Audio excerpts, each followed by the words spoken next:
Kale mukwano gyebaleko. Abantu bali mu karantini tebanyirira kyokka ggonyirira bulala okikola otya?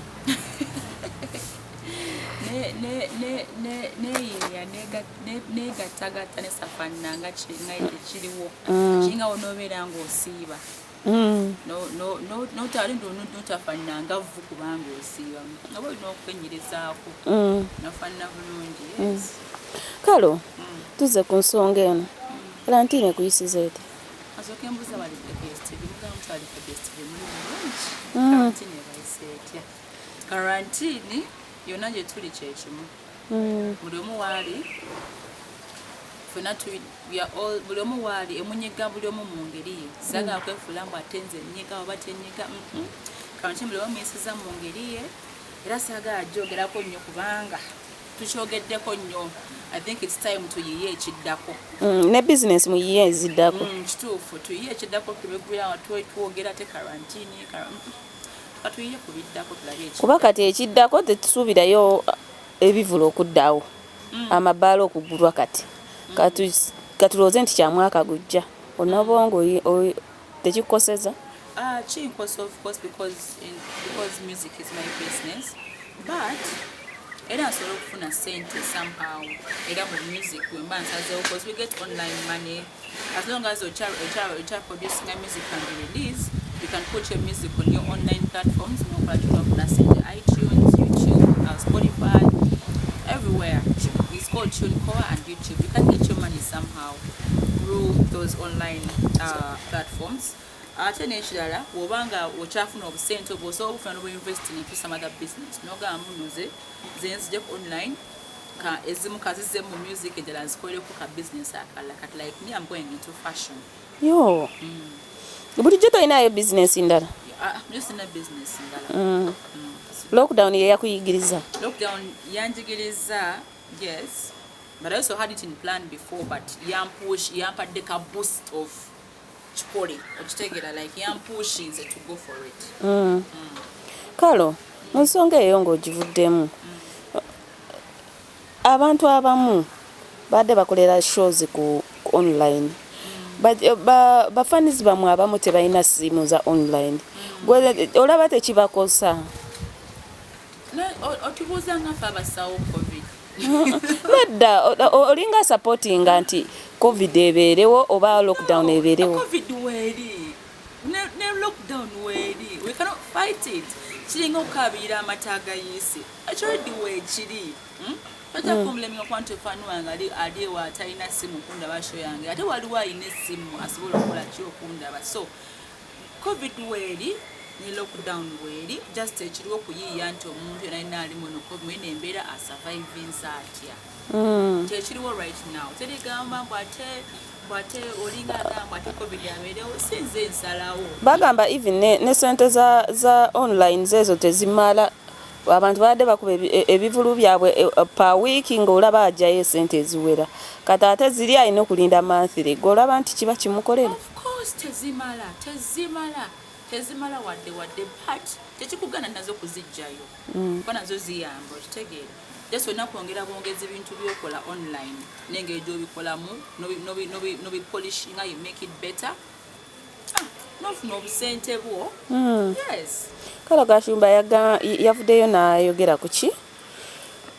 Gwe tolaba ku kye yayogeddeko tekimukose mu industry ya presentation? Ani? Kale Gashumba. Shira Gashumba imini.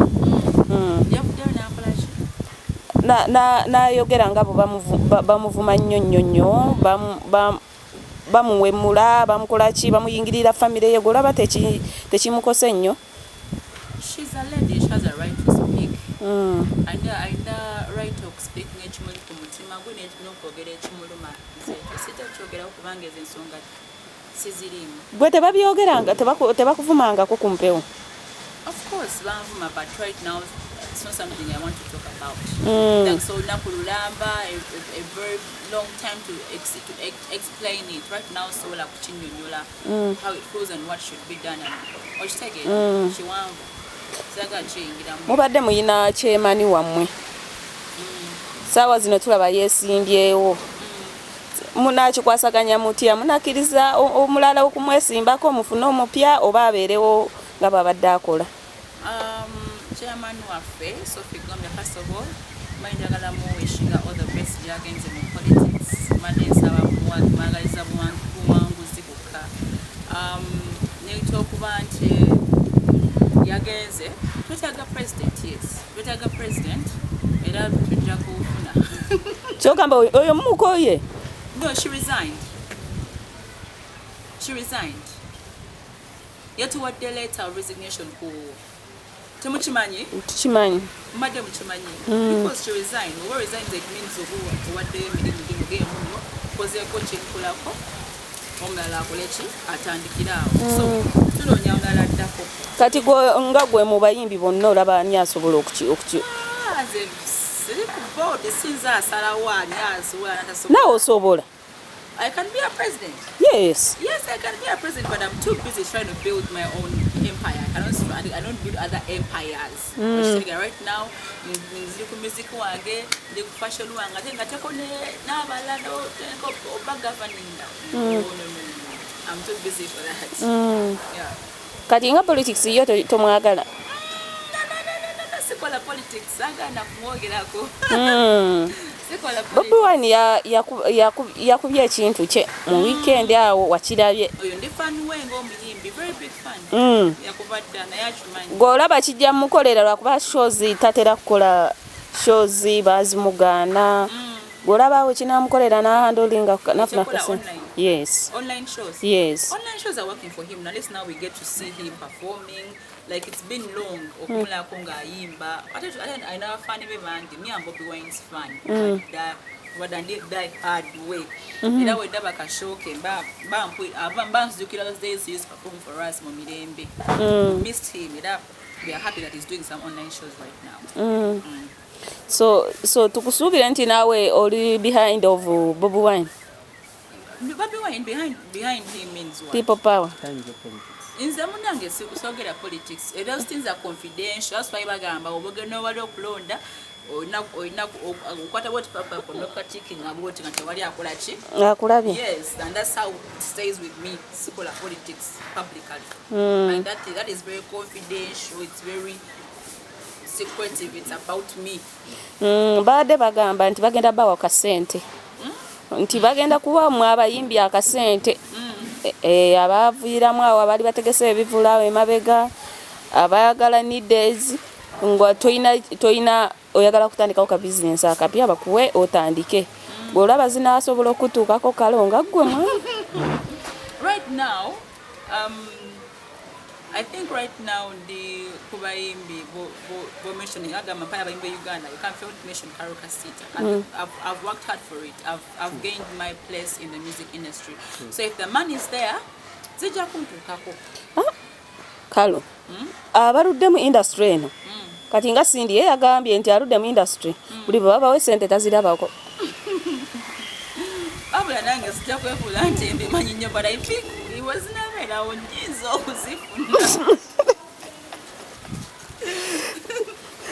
Kuziba nga z'abayimbi ndi muyimbi nyiza okuzifuna. Kalo nze njala zirabika okufumba nga tofumba. Buno bwana sina busiige bulabe. Ndi mukyala mufumba era nfumbira ddala sikola na njala. Yes. Obulamu bwo bonna? Obwaki? Kuba tokola njala kuva njala nzikola if I have like a photo shoot, video shoot, just of course maybe it's called the artistic look. Naye when basiri mu bintu byakola artwork I do not. Bafanzi bo basuubire kaki mu kalantine eno? Bagira bazina balance. Bagira bazina ako kubanga nabawadde yako nesaga bampiike nya kwate waliwo na sente. Za online ze mugamba ze mulya. Akatunali award now this take up music. Bagira bazina balance fans. Bebereremu. Bagambi. Demutupika nnyo. Mugira muzina ka balance ako mugira mukatambuza kabere number 1. Mugira pushing up okay number 1. Other songs will come in Mumasa yoga comedy at for now. Katwerekawo. Yes. Oyagaliza abalabi bo. abali FBS TV, all my fans out there, mbagala nnyo, please take care of yourself, stay safe, wash your hands, sanitize, mwambale mu mask, mubere very safe, keep loving Kasita, keep pushing me, follow me on Facebook, Instagram and Twitter, go to my YouTube channel, check out my new song Balance, comment, subscribe and share the link. Mubitegera twewagire tubeere ku top, that's no kola kati kuyisaawo owakabi mubitegera.